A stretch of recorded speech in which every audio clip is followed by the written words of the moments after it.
നമ്മുടെ മക്കൾ എല്ലാത്തിലും ഒന്നാമതായിരിക്കണം, മുന്നിലായിരിക്കണം എന്നുള്ളത് എല്ലാ രക്ഷിതാക്കളും ആഗ്രഹിക്കുന്നതാണ്.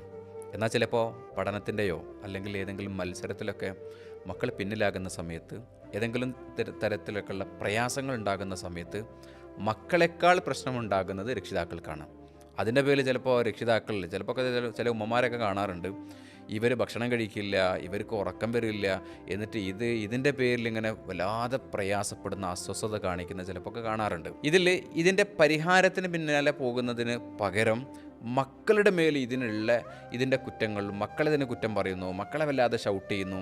ഈ ഫ്രസ്ട്രേഷൻ കംപ്ലീറ്റ് തീർക്കുന്നത് മക്കളുടെ മേലായിരിക്കും ഉണ്ടാകുന്നത്.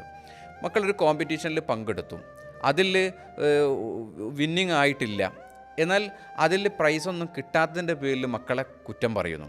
എന്നാൽ അവിടെ ആ മത്സരത്തിൽ പങ്കെടുത്തു എന്നുള്ളതിനെ അപ്രിഷ്യേറ്റ് ചെയ്യുന്ന പകരം ഇതിനെ കുറ്റപ്പെടുത്തുന്ന സമയത്ത് മക്കൾ ഇത്തരത്തിലുണ്ടാകുന്ന മത്സരങ്ങളിൽ പങ്കെടുക്കാനും മുന്നിലേക്ക് വരുന്നതിനും കോൺഫിഡൻസ് കാണിക്കുന്ന തരത്തിലുള്ള പ്രവർത്തനങ്ങളിൽ മക്കൾ പിന്നോട്ട് മാറും. മക്കളുടെ ആത്മാഭിമാനം കുറയാനും ആത്മവിശ്വാസം കുറയുന്നതിനും ഇത് കാരണമായിട്ട് മാറും.